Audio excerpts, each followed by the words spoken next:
Okay, so essentially today we are going to cover software development lifecycle in detail, and we would try to understand what is BA's role in software development lifecycle.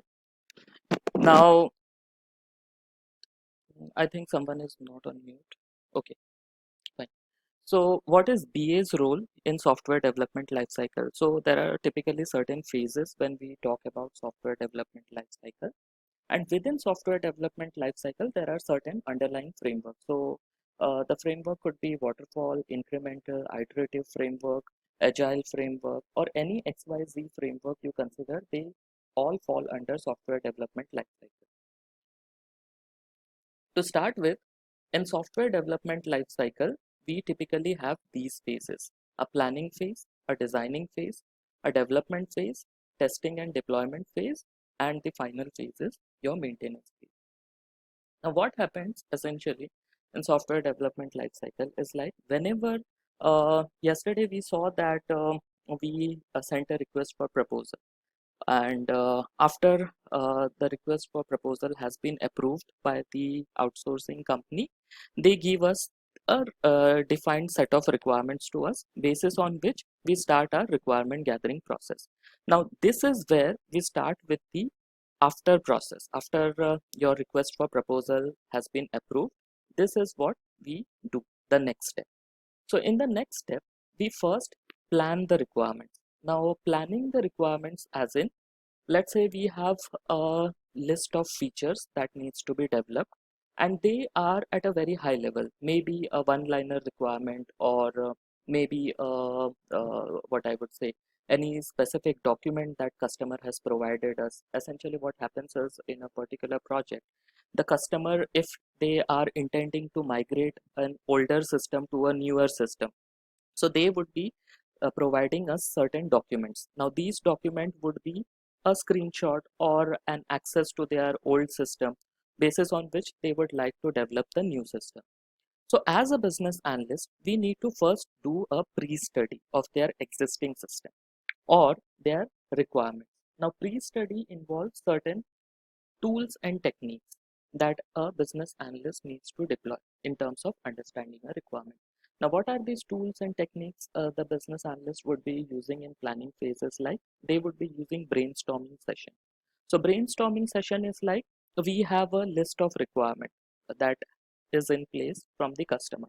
Now we need to understand from a functional perspective that what is the significance of this requirement, like why they need this particular requirement, and what is their estimated time frame around these requirements. Because if there are 25 features that needs to be developed, you cannot go on developing all feature at once. You have to prioritize those feature basis on must have, could have, should have, or you have to prioritize based on ranking, like 1 is the most important feature, 2 is a intermediate important feature, 3 is like a least important feature, which can be developed at a later point of time. So once we have this prioritized list of requirements, we go on planning the requirement analysis phase.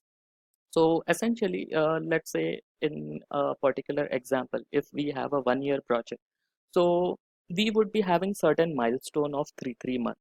So in first 3 months, we would be gathering certain requirements. In the next 3 months, we would be gathering certain set of requirements, followed by the next 3 months and 3 months. So we would be dividing our work in such a way that once we gather the requirement for a defined set of feature, we pass it on to the development team, so that development team starts working or coding on that particular piece. While they are coding, we would be gathering or planning requirement for the next set of features. So this is how things work in a typical SDLC environment. So essentially, if you see the phases, there are 5 phases in SDLC. The planning phase, wherein we plan the requirement analysis activity; designing phase, wherein we design the requirement. Now, what do you understand by the term designing a requirement? Now, designing as in, now, if you are working as a business analyst, in planning phase, we have the, um, what I would say, the subject of the requirement. Subject as in the textual format of the requirement. Okay, we have this particular system, we have this particular feature. That is just one-liner requirement, or we can elaborate it in detail that this is what the requirement is. Now, how the system would look like. So we would be creating certain prototypes for the development team. Okay, this is how our system should look like. This is how the system should behave. Or we would be writing some UML diagrams, some use cases, or some database schema, or some data dictionary, or the functional specification document. Those all artifacts would be done in the designing phase. Now, designing phase and planning phase is essentially owned by the BA team. The BA team is accountable for these two phases, planning and design. And after they have been planned and designed, those documents would be sent for sign off. Now, what is sign off? Sign off is a process of approval that the outsourcing company would review and give it to you. So once you plan the requirement, once you design the requirements with all the artifacts like your BRD, business requirement document, your functional specification document, your UML use cases, UI screen mockup, prototype, your database schema, everything that you develop in design phase, everything is sent to the business as in the client or the customer for approval. Once you obtain official approval, your plan and design phases freeze. Now those approved requirements are sent to the development team, who thereon starts coding for that particular piece of requirement. Now, does that mean that BA team would sit idle when the development team is developing the requirement? No, they would work on the next set of requirements. And what would be the case if the developer needs some clarification in terms of requirement he doesn't understand? So in that case also, it's BA team's responsibility to explain the development team what is the requirement, what are the possible use cases or scenarios that they need to consider while developing that particular requirement. So essentially, in development phase and in testing phase, BA team would act as a license, or a business analyst would act as a license or a facilitator in terms of explaining requirements to the development team and the quality assurance team. Whereas in planning and design phase, he is accountable for creating the artifacts in and around the requirement. Any questions so far? Yeah. Hello. Yeah. So you're saying that, for example, in a particular project, there may be a couple of features the vendor needs to develop. Mm-hmm. So for one feature, the BA will plan and design based on the requirement, Mm-hmm. and then send that details to the outsourcing company for validation whether the requirements are perfectly correct or not. Right. Right. Right. And then in that time, when they are about to approve the validate set of requirement documentation, Mm-hmm. in that time the BA will be working on the next Set of set of, requirement. Right. or he will be he will start to work on next set of requirements when it is in the development phase.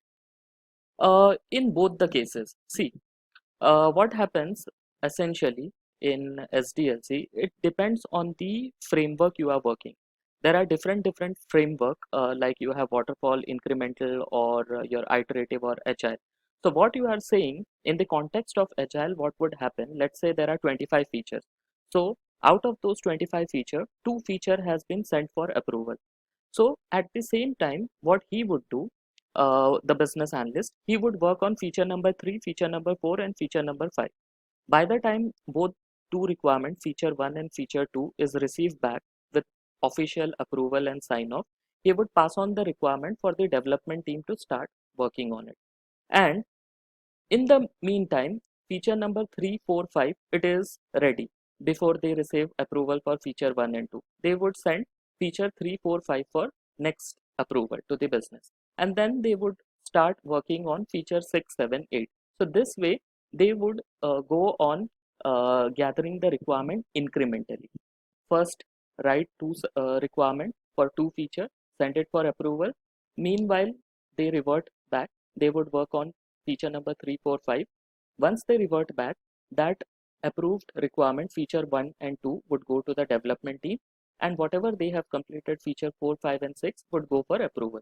Again, that requirement which is sent for approval, in the meantime they would work on feature 6, 7, 8, and once they are received back, those feature 3, 4, 5 would be sent to the development team. Now this thing would go on incrementing. Now development team has worked on feature 1 and 2. they send it to the QA team. By the time they receive feature 3, 4, 5, they would be developing it and sending it to the QA team. In the meantime, they would receive the feature 6, 7, 8. So this would increment from one phase to another. Okay. I had two questions. One is how much is the average time that outsourcing company takes to validate the requirement? I mean, after the planning and design phase is done. See, it depends on the customer engagement essentially. So everyone has a specific SLAs associated to it. SLAs is service level agreement. So they have defined the SLA in such a way that you have to respond it within 1 week or 2 week, depending on the size of the requirement. Now, when I say size of the requirement, requirements are essentially categorized in the form of size of t-shirt, like small, then medium, then large, extra, extra large. So small requirements are typically that could be completed within 4 hours. So large, medium requirement are something that could be typically completed in, let's say, one full day, that is 8 hours. Then large requirement are something that would be taking 2 days. Then extra large requirement, it may take a week, and extra, extra large, it may take months to develop. So depending on the size of the requirement, the approval time would vary. Okay. And I just want to make sure I'm on the same. Mhm, So, just for example, in a project, there are 10 features which needs to be developed and it's being out some company. mhm, And he is working with the vendor company. So he starts the planning and design phase on the first two features, mhm. and then the validation is being sent back.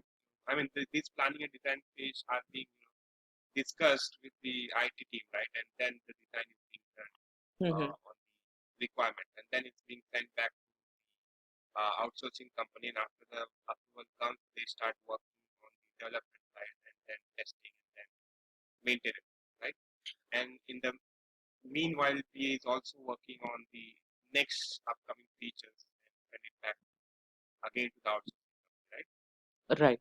And Uh, something there is a confusion. It is not discussed with the IT team when you are okay, planning or designing the requirement. So what happens essentially is BA plans and designs the requirement from a functional perspective. Okay. So when you are sending it to the development team, developer doesn't start immediately development. He also does a specific set of analysis, maybe for 3 days or 4 days. If he has any question, he comes back to the BA team for clarification. Same thing happens for the QA team also. They do analyze the requirement first before writing the test cases and test planning. okay.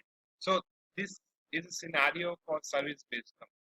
And suppose if it is a product-based company, No, it so is applicable to both the industries, service based and product based. It's the same process. okay, okay. So just in case if it is a product-based company, the requirements will be coming from higher level managers like product or No, not essentially. That part we would be covering when I would be taking the agile session. Essentially, in a okay, product-based company, it happens in a different context. So today we would be focusing on the primitive methods. In the next session, okay, when I start with agile, I would explain you who are the stakeholders who are authorized to give the requirements. okay.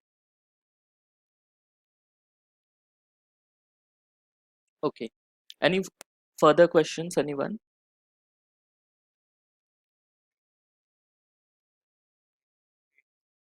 Hmm. Yes. All the UI screen mockups, everything.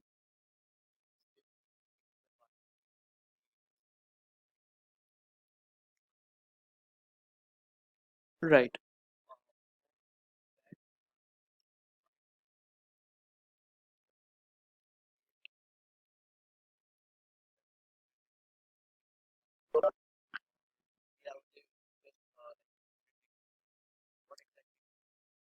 See, what happens in this context is like not every company has UI design or not every project needs UI designer. The reason being Some projects are very functional in nature. For example, if you consider a banking system or an insurance system, we do not have any UI designer with us. We map the core functionality and we conceptualize how should be the design as a business analyst. We do not have any involvement with the UI designer. Yes, there are certain industry wherein the UI designer would be needed, especially if you go for media and entertainment domain. In that industry you would be needing UI designer or UX designer. Now there is a significance why we use a UI designer and UX designer. The significance is like that whatever prototypes they would be creating, the UI folks, those prototypes can be reused in terms of coding. So if you there are essentially two approaches in a functional industry like your banking and insurance industry. Whatever wireframes you would be giving, they won't be interactive wireframe. They would be a static wireframe. Static wireframe as in for every screen, you would be creating a static prototype, which would not have any interaction. So basis on that, development team would do the UI part from scratch. But if you consider the other industry like media and entertainment, the UI screen and UX would be interactive. So developer need not to work in the UI UX area. They only work in the functional aspects of that particular application, or the how the behavior should be, how the feature should work from a context of user perspective.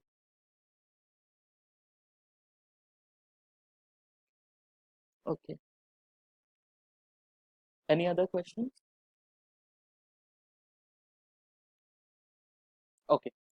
So after you have done your testing and deployment, now we have taken an example of 25 features. Now all the 25 features have been developed so far and the project is completed within 1 year. Now what's next? If customer needs any improvement in whatever you have developed throughout the year, for that we have maintenance phase. In maintenance phase, what happens is like we have two things essentially in maintenance. One is your change request and one is your defect or bug fixes. So if there are any faults in the development of the system within this 1 year during these phases, we would take those as defects and bugs. But if the customer requests some change to the system or some additional feature to the system, that would be considered as change request. So maintenance phase essentially deals with these things. Now, can anyone tell me what would be the difference between these four phases and maintenance phase in terms of time frame?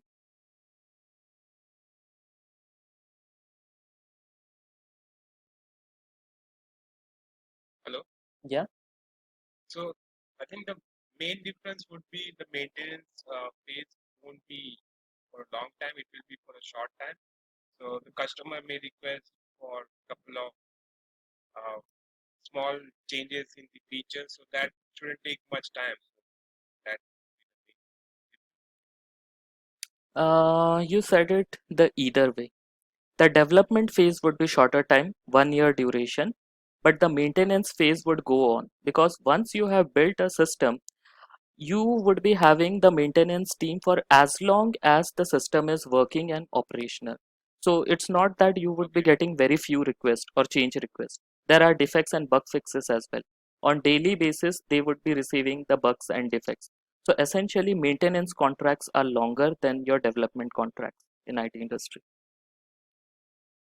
So BA will be involved in that. Yes, in maintenance phase, again, it depends on the nature of maintenance. If the maintenance is only for defect and bug fixing, the requirement documents are already there. They don't need a BA. But if there are change requests coming in, then yes, there would be a BA associated. Okay. And you said that in the design phase, Mhm. the requirement document after the design has been done by the PA, Mhm. it will be sent to the IT and the QA team to review for 3-4 days. So No, no, after the no. Designing part, it won't be sent to the IT and QA team at this point of time. It would be sent to the customer, the business.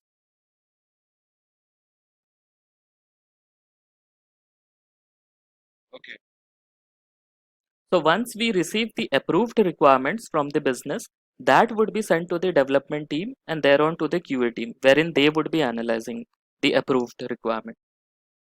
Okay.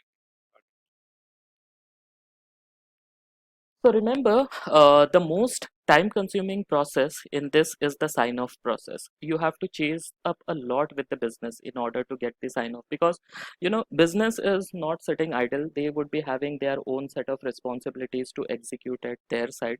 So it's your responsibility as a business analyst to maintain that perfect communication channel between the business and get timely approved from them, so that the development timelines and the QA timelines are not impacted. If you don't get the requirement signed off on time, that would definitely impact the development and QA timeline. So you need to ensure that this timelines are specially adhered. Now, what would be the case when the customer is not giving you sign? What you would do? Any thought? If he is not providing you sign off in the agreed timelines, what should be your escalation matrix that you should be following?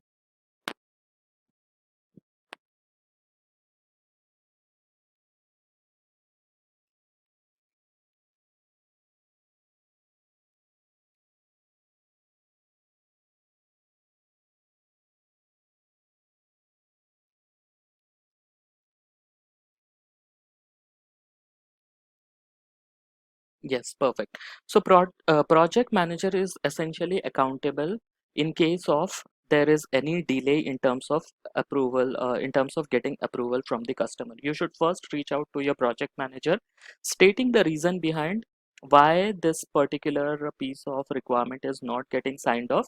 And you also have to highlight a risk that if it is not responded in a timely manner, then the development time frame and the QA time frame would be impacted. So project manager is the person whom you should first reach out to before going to the business, digging out what is the reason behind why this requirement is not approved.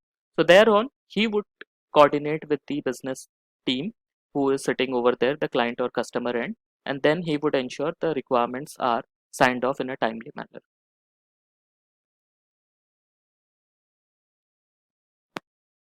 Okay, so if we dissect it a little bit further, in planning phase, we write the functional requirements, the initial user interface, how it should be planned, the technology platform selection that would be contributed by the technical team.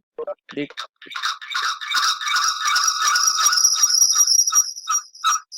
mm, I think someone is not on mute. Please go on mute. Okay.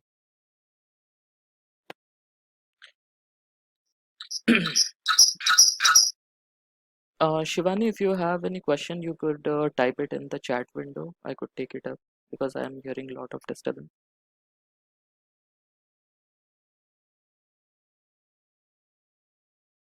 Sorry for the. Yeah, please go on. I don't know why is it happening. Okay, you don't have any question, right? No, no, no, I don't have it. Okay, okay, no issue. Okay, in planning phase, what we essentially do is we plan the functional requirements. Let's say we have a 25 set of features. So we plan it from a functional perspective. Like I said, we prioritize the requirement, like what should be priority high, what should be priority medium, what should be priority low.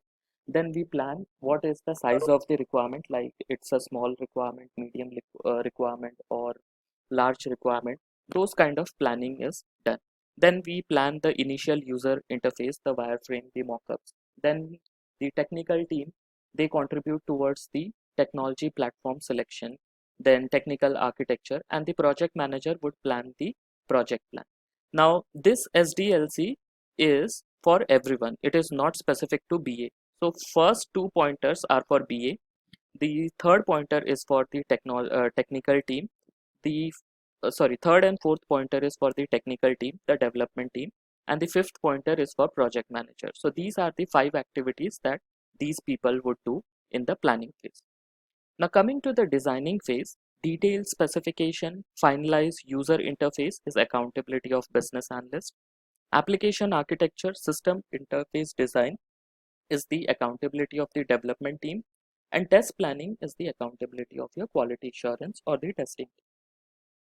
Now coming to the development phase, the accountability application code development, system UI development, system interface development, integration, unit testing and integration testing, these all responsibilities lies with the developers or the programmer. Now coming to the deployment phase, the QA team accountability is system testing, user acceptance testing, and installation on staging environment. Now installation on staging environment is the accountability of deployment team, and first two are accountability of QA team. Now can anyone tell me who are the deployment team? Any idea? What is their accountability? What kind of a role they play in terms of deploying an application? I guess deploying an application is to deploy the code on the production so that it can work properly. And I guess to test that whether it has been deployed properly and whether all the functionalities has been working properly or not. Okay, I guess I guess this role is played by the maintenance team. I'm not sure. okay. Any other views?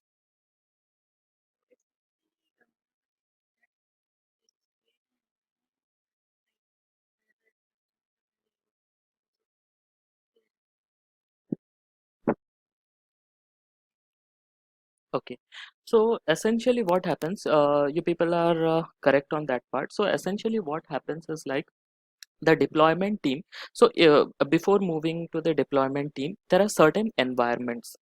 Once the developer codes the system in their local environment is like if we install a particular application like Microsoft.NET, that is installed on their machine. So how that code would move to the production environment?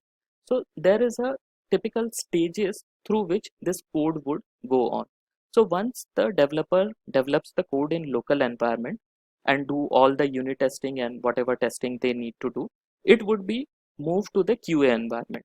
Now QA environment, they validate that whatever code has been developed, it is meeting the requirements specification and the design document.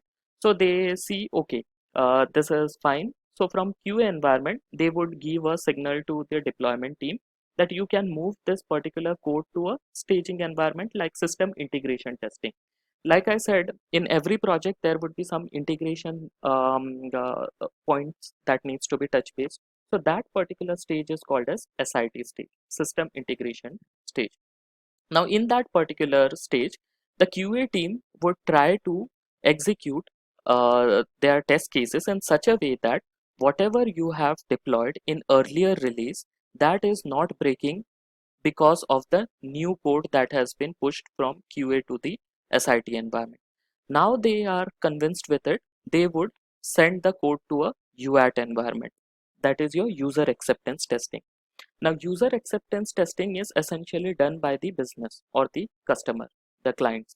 So they would validate, okay, this is now working in our environment. Now it is good to go to the production environment.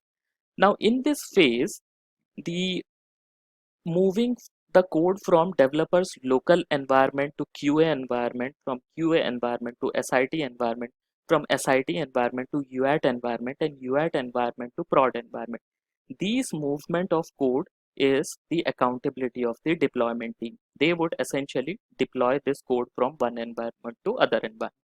So this movement of code essentially happens in a planned phase. So let's say developer needs 15 days of time to code. So after 15 days, they would set a date. Okay, at the end of 15th day, you have to stop all your coding work, and whatever you have developed, you give it to us. We would deploy that particular code into the QA environment so that QA can test. Now QA would take another 7 weeks. Now QA would say, okay, we are done with the testing and we feel that the code is good to go. Now after 7 weeks, they would deploy the same code to SIT environment, and when SIT testing is done, the same code would be deployed to UAT and then to the final prod environment. So the deployment team would ensure that whatever code has been developed in the local is reaching to the prod environment, and there is no code leakage in between. Code leakage as in there are no missing files, there are no missing code fragments, there are no missing code elements, because code can contain multiple things. It could contain XML files, it could contain your regular JavaScript file, it could contain a database script. So it's deployment team's responsibility that all these files are properly transitioned from one environment to another environment, so that it essentially reaches to the prod environment. Now, my question here is, who gives the approval to move the code from UAT environment to prod environment?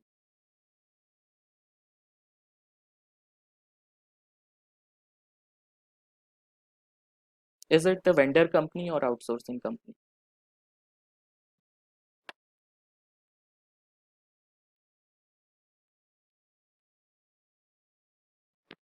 Hello, am I still connected? Yeah, maybe vendor company. No.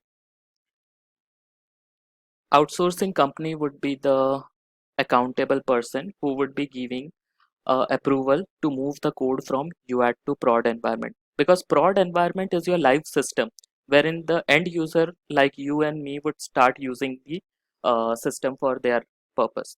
So it would be the outsourcing company who would give the final approval, but till UAT it's the accountability of vendor company. Till UAT all the approvals would be given by vendor company. From UAT to prod, it would be the outsourcing company who would be giving the approval. Okay, everyone clear until here so far?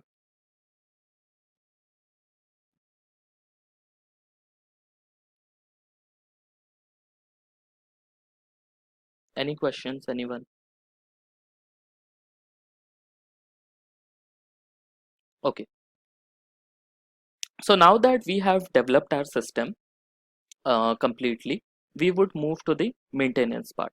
Now in maintenance part, we would be installing the particular application on the prod environment. We would do production testing, bug checks, ongoing maintenance, whatever that is missed out during these phases would be taken care of in maintenance phase. Plus, if there are new addition or new feature addition to the system, that would be handled in the maintenance phase. So that's the reason they have written as ongoing maintenance.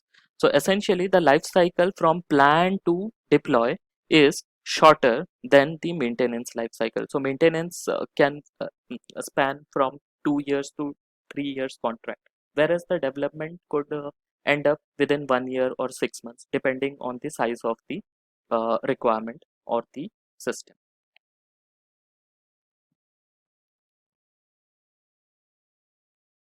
Now we would see essentially in this 5 phases: plan, design, develop, deploy, maintenance, what is BA's role. I have already explained you. We would just go over the slides. So in requirement analysis phase, we would do your feasibility report study, your cost benefit analysis, your risk assessment. We would write the business use cases, we would write the business vision document, and the requirement analysis that we need to carry on. Like we would first do elicitation, then we would do validation, then we do specification, and then we do verification. Now what is elicitation? Elicitation is like when we have a requirement in essentially a one-liner requirement, we need to understand that requirement. So we would be using some elicitation technique like brainstorming.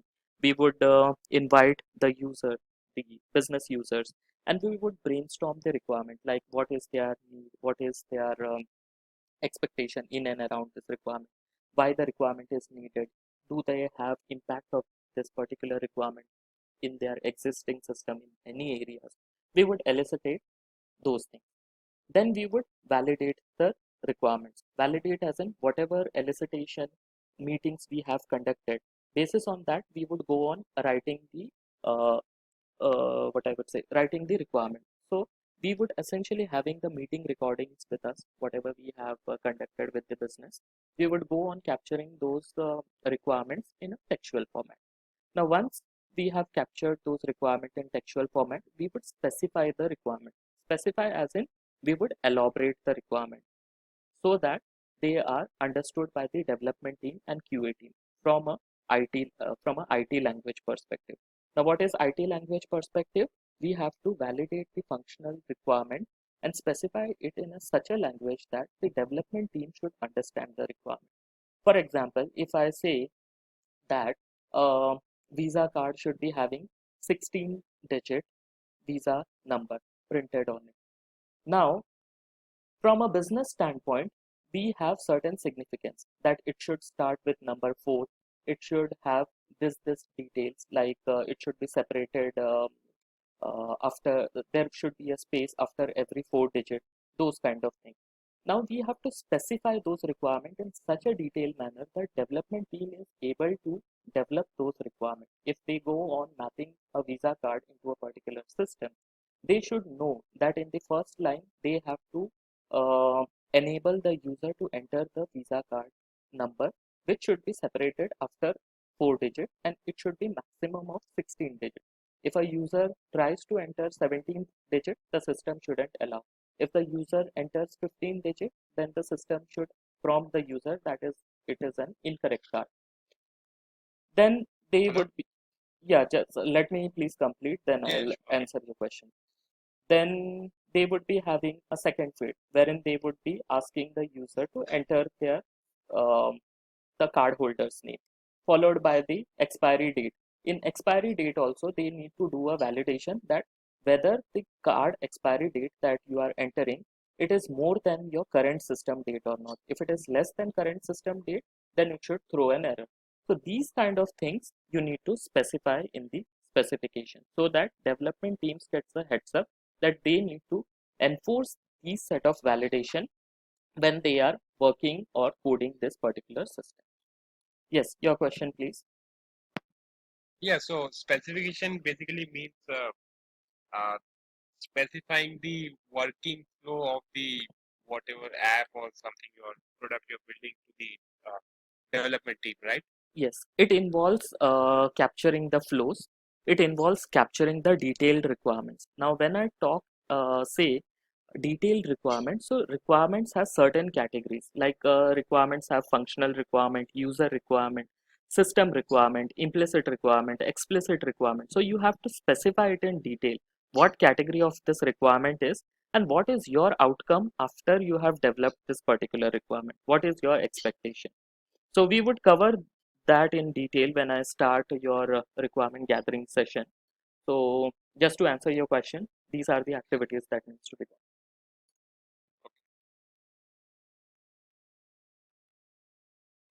Okay. Now that they have specified the requirement, the next step is verification of the requirement. Now, what happens in verification of requirement is like you would essentially revisit the outcomes of elicitation, that is your video recordings or audio recordings that you have conducted with the business, the validation, whatever you have concluded out of the elicitation meeting, and the specification. You would verify these three things outcomes are in sync or not, and then you would go on writing the specification document, excuse me, which you would send to the business for approval. So typically after requirement analysis phase, these are the set of documents you get. Like you get your functional specification document, then you get your software specification document, then you have a user requirement document, and then you have use case specification, and then you have addendum, uh, whatever additional material, if you have additional any resources you have, you could include them as well. Now, can anyone tell me functional specification and software specification, are they both same thing or different?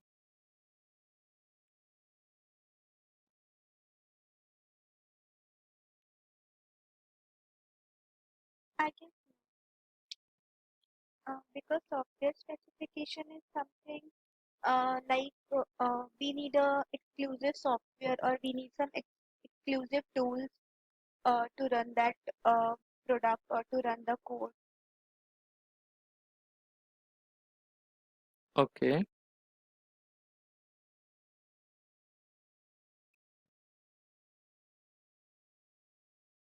Any other views?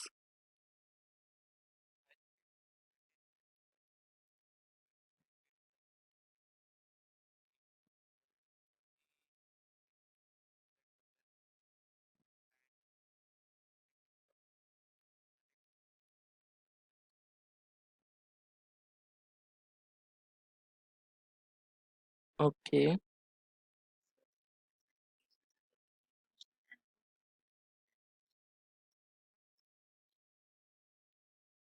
Okay.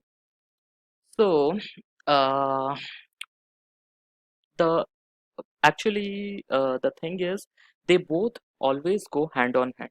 So in some companies they have a single document, in some companies they have two separate documents. Now when they are separating out these documents, what happens is, like, in functional specification document, they capture the requirement from a functional perspective, as in which is mapped to a particular domain, like your insurance, banking, or payment domain.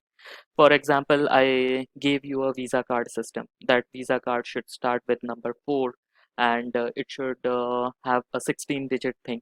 Those all requirement specification would go under functional specification.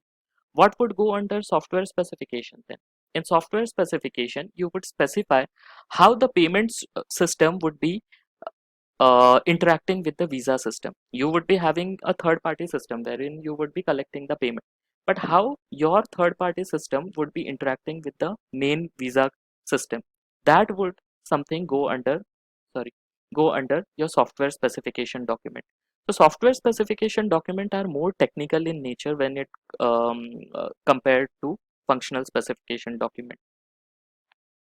Otherwise, in most of the companies, they maintain only one single document wherein they specify the functional aspects as well as the technical aspects. Okay, so what should be the role of BA in requirement analysis phase? So, like I said, in requirement gathering phase, they would be doing workshop facilitation, wherein they would be conducting workshop with the business team and try to understand the requirement in detail. They would be conducting interviews with the business stakeholder. They may use observation technique, and they may use researching in the public domain. Now, what is observation technique? Any idea? Anytime heard about this thing?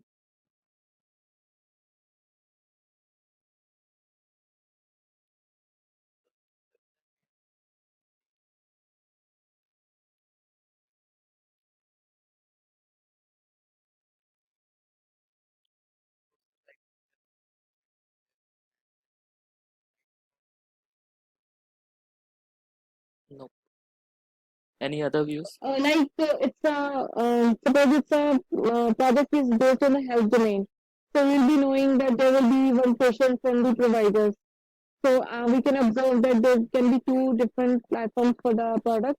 In one, patients will work, and the others will be providers or doctors can work. So kind of that thing. Okay, so excuse me. So what observation technique is essentially? You remember yesterday I told you about something about logistics. So this I'm explaining you in a context of legacy system migration. Now let's say your customer or your business is upgrading from a lower system to a newer system, or a legacy system to a newer system. Now they already have their system in place. Now you have conducted workshops with them, you have interviewed them. Now you want to understand their system in detail, how their current system is working. So what you would do, the BAs essentially travel to the customer location, and what they do, they observe the behavior of the system. Now when I say they observe the behavior, what they do essentially is they go to the customer location. What they essentially do is they sit behind the particular user. Let's say if it's a healthcare system, they would be sitting behind the user who is operating that healthcare system, whether it's a patient system or doctor system. They would be observing that user's behavior, what he is doing, how he is using the system. Basis on that, he is taking inputs for his requirement. Okay, he clicked at this particular menu. Inside that menu, this is the page that populated. Inside the page, these are the things that he got. Now he is going to that particular flow. So he is not disturbing their work, but he is a silent observer over there. So observation technique is essentially used in a case when you are migrating from a legacy system to a newer system, wherein you go to the customer place, sit behind them and observe what they are doing on a day-to-day basis. As maybe for 2 weeks or 3 weeks, and what is your observation. Thereon you document those observations and try to map with their requirements which they have given them. So that is observation technique. Now coming to requirements documentation. So business requirement document, requirement traceability document, also called as RTM, functional and non-functional requirement documents. These are something the BA team gathers in requirements analysis phase. Now here BAs would also be using the modeling skills to document the business requirement. Now modeling can be UI modeling, can be process modeling, can be database modeling. Any set of modeling techniques that is in place, BA would be using it. Now requirements validation and prioritization activities, like I already told you, that which are the high priority requirement, medium priority requirement, or low priority requirement, they would be doing all those prioritization in analysis phase, followed by your stakeholder engagement. Now stakeholder engagement is like how you would be connected with the business people. So there won't be one single point of contact when it comes to business. There would be multiple people with whom you would be dealing on a day-to-day basis. So how this communication should go on, whether it should be a weekly communication, whether it should be a alternate days communication. So those things you have to plan when you are in analysis phase, the stakeholder engagement approach. I would cover this topic, stakeholder engagement, in detail when I cover the strategy analysis knowledge area. We would also learn how to create a RACI matrix. So stakeholder engagement is derived from RACI matrix essentially. And we should be having a BA communication package for that and a BA communication plan for that. So RACI matrix, BA communication package, and BA communication plan I would cover when I would be covering the strategy analysis knowledge area. So to give you a initial heads up, it is a plan which helps you get engaged with your stakeholder monthly, daily, weekly, or in whatever mode of communication, email or any requirement management tool notification like Jira or Visual Studio Online or TFS for that matter, or you would like to have face-to-face conversation or video conferencing, those kind of things. Now next phase in SDLC is your requirement design phase, wherein we deliver the design document and your technical design specification.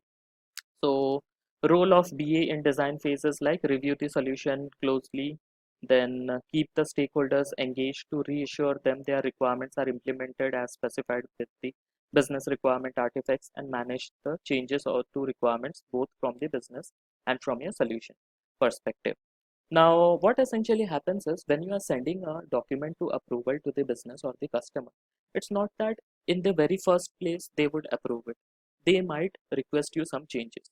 So if they request you some changes, you as a business analyst need to do those necessary changes and send it back again for the approval. In that case, what you would do, you would version your document. Let's say you send them version 1.0. After you have made the changes, it would be version 1.1. So after every change, you would go on incrementing the version. So that's the reason in BRD document, if you see, or functional specification document, if you see, there is a version control or document history maintained in that. What are the changes that has been done, who has done that changes, on what date the change has been done, and who has approved those changes. So we have to maintain a version history over there in business requirement document or your functional specification document. Next phase is your development phase. So here BA do not have any specific role to play. On daily basis, whatever queries are coming to you from the development team, you have to handle those queries. So you do not have any important or significant role to play in the development phase. You would just act as a liaison in this phase. In testing phase, you would help the testing team to create the test plan, test strategy, test scripts, and test cases. So whatever requirement you have developed, whether they are test cases, test plan, or test strategy, meets the outcome of those requirements, you have to ensure them in the testing phase. Again, you do not have a major role to play, but yes, whenever a requirement is, a developed component is moved to the UAT phase, you may be asked to do some testing with the business people. in order to ensure that whatever requirement you have captured in analysis and design phase, the same set of requirements are being delivered in the UAT phase or not, just to ensure that. So you won't be having any huge involvement in testing phase, but in UAT phase, yes, you would be having some involvement with the business people. And then comes your maintenance phase. So in maintenance phase, you would be working on training manuals.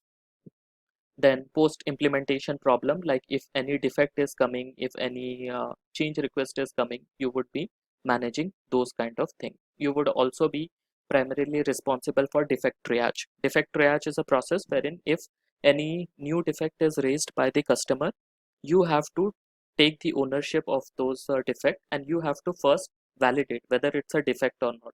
Then you send it to the development team for further coding. So that process is called as defect triaging process, initially accountable for the BA people.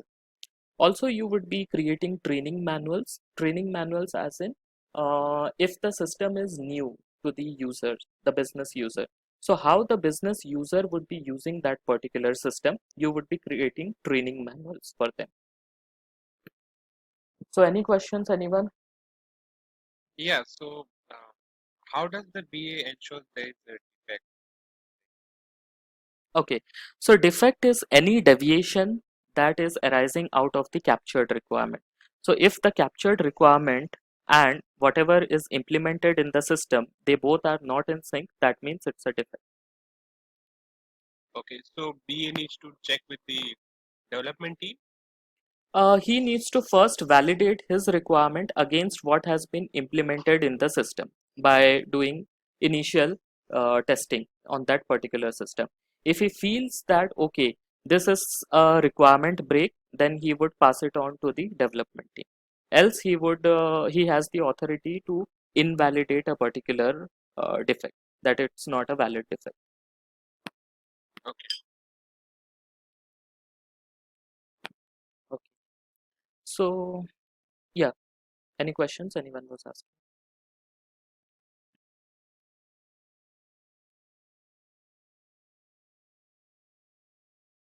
Okay, so now we have understood what is SDLC framework.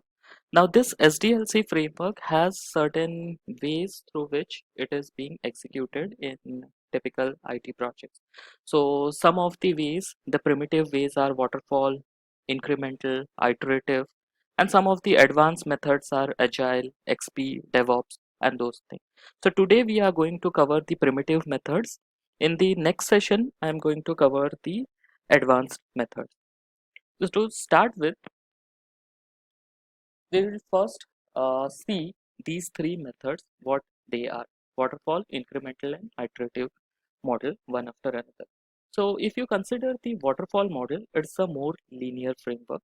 If you consider the incremental model, it's a combination of linear and iterative framework.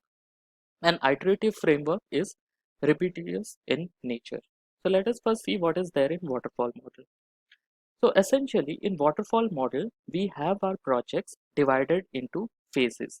So let's say it's a 1-year contract. We would be having first 3 months reserved for requirement analysis and design. The next 6 months for implementation, then the next 3 months for testing, followed by your development, and eventually after the completion of 1 year, it moves to a maintenance phase.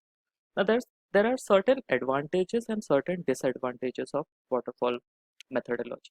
Now, if we consider the advantage part, now we get enough time for requirements, analysis, and design in waterfall approach.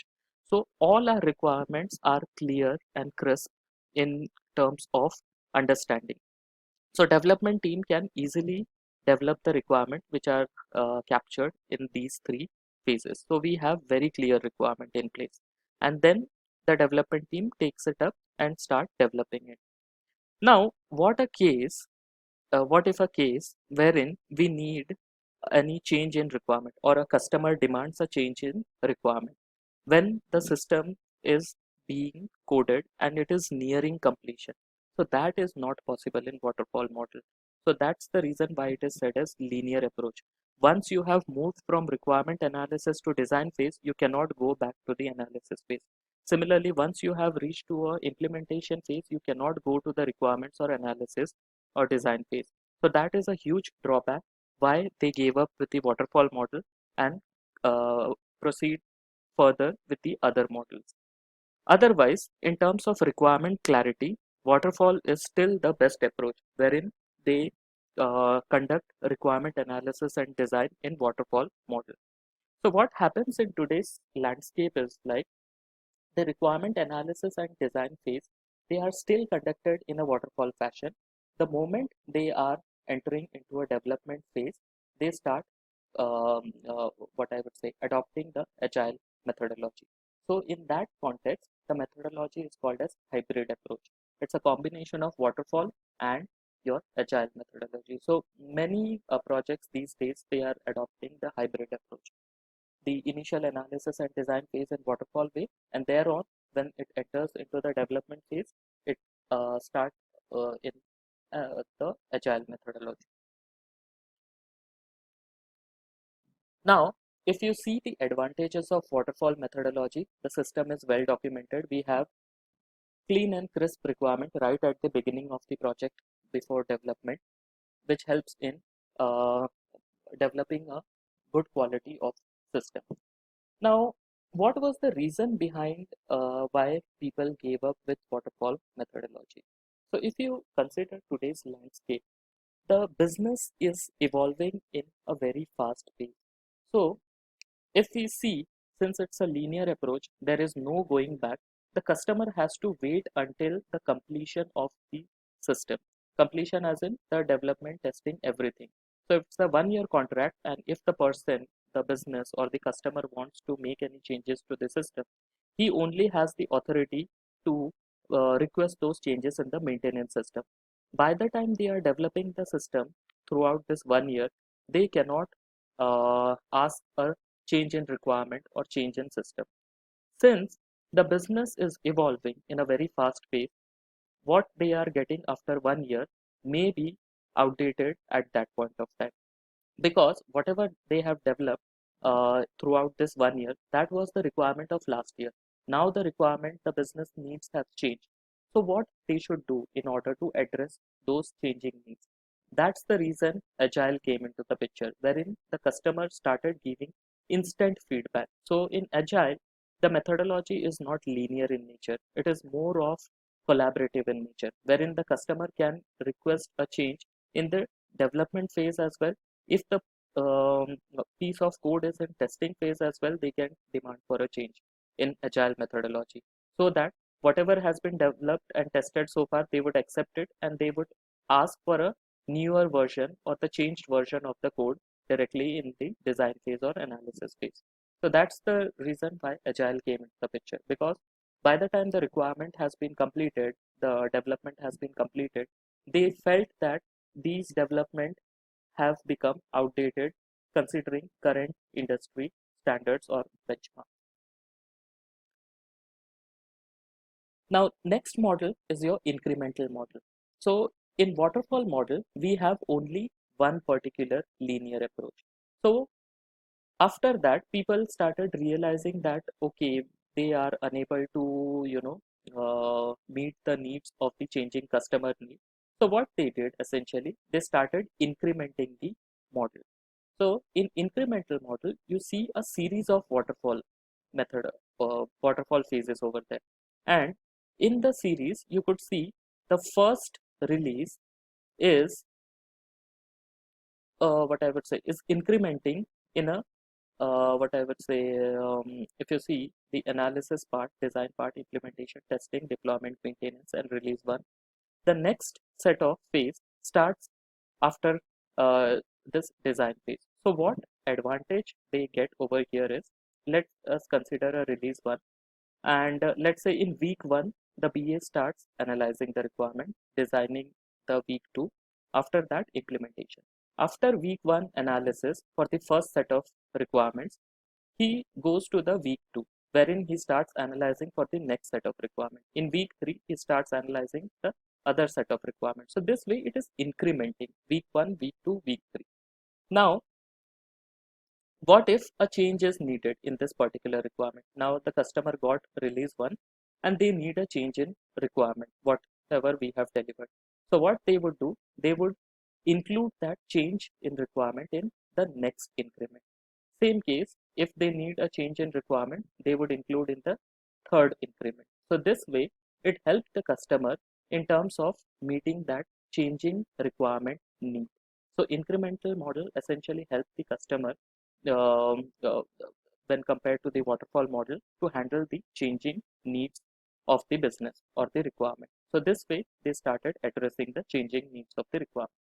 Now coming to the advantage part, it provided some feedback. In waterfall, we didn't have feedback until the project has been completed. Now that we have maintained an incremental model, we get the feedback right after the release 1, and that is incorporated in release 2, and thereon release 3 till release n. So we started getting some feedback, allowing later development cycle to learn from the previous cycle. So every previous cycle, this release, these are essentially incremental cycles that you are conducting in and around a particular requirement. So we started getting some feedback from the customer. Second pointer, it's allowed us to have some requirements modification, which was not possible in the earlier model of waterfall, and we get a more usable product. Then project management was much easier for smaller incremental projects. Now, since the requirements were in incremental fashion, the management of the requirement went very easy for everyone, for a business analyst, for a quality assurance person, for a developer, for everyone. Now, there are certain disadvantages for this model as well, like the majority of the requirement must be known in the beginning. So in waterfall approach, we had a dedicated phase like your analysis and design phase, wherein we completely elaborated the requirement and gathered the requirement.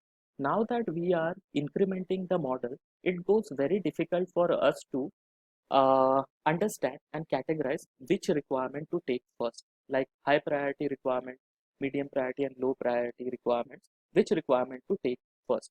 So if it's a high priority requirement and if the nature of the requirement is too huge, so in that context, what we should do? So for that, you have to reserve some set of time. So for that purpose, there may be a case the requirements are incomplete or half finished in this particular model.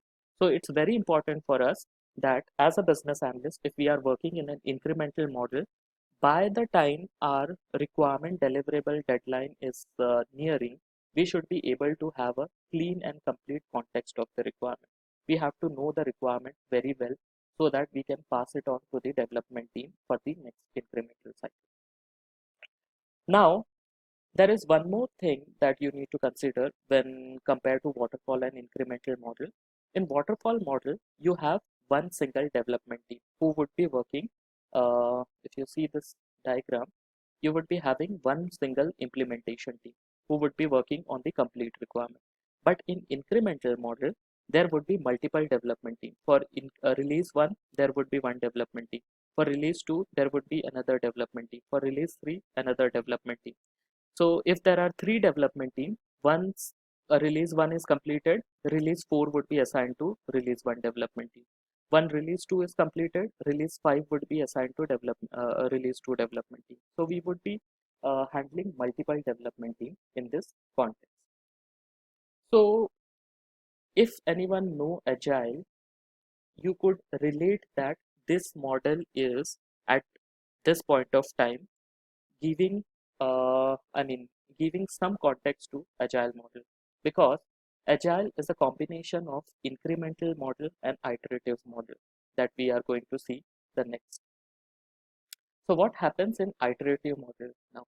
Okay, everyone clear with the waterfall model and incremental model? Any doubts, questions, queries?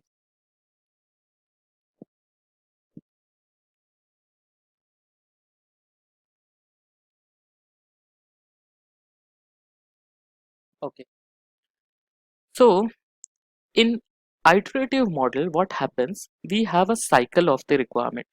Okay, cycle as in we get an initial set of requirement, we do initial planning, then we gather the requirement, we analyze and design the requirement, then we implement and deploy.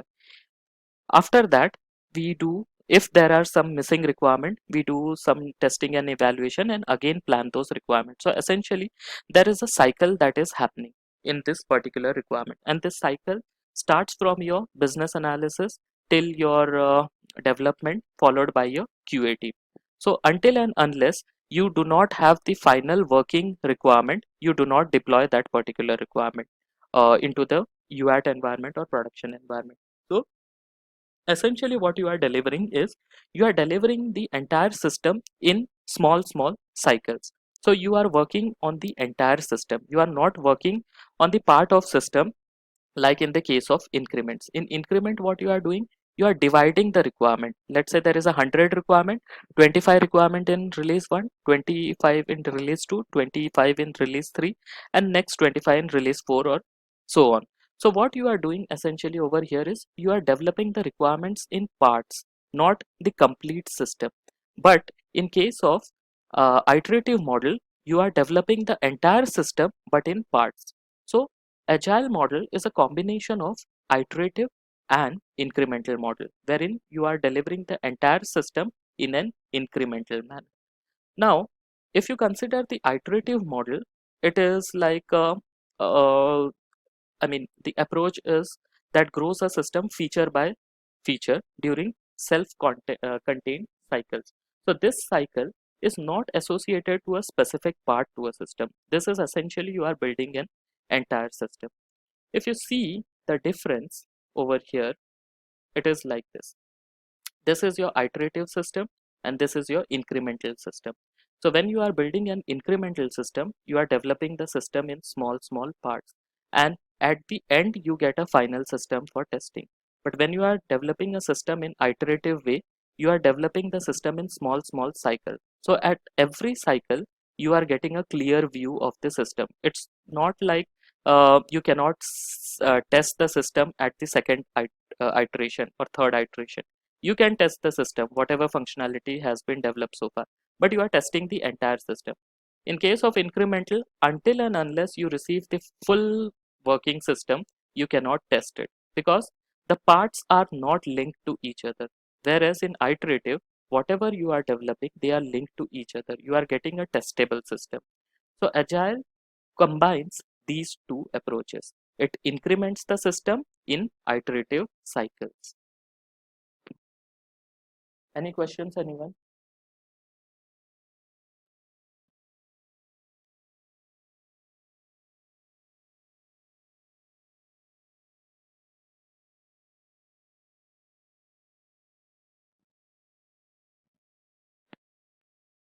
Okay, so these underlying frameworks, the waterfall, iterative, and incremental model, are often termed as predictive approach or plan driven approach in the world of business analysis. The moment you see this word predictive or plan driven approach, it is essentially a waterfall, increment, or iterative model. The moment you hear the word adaptive approach or change driven approach, it refers to your agile methodology.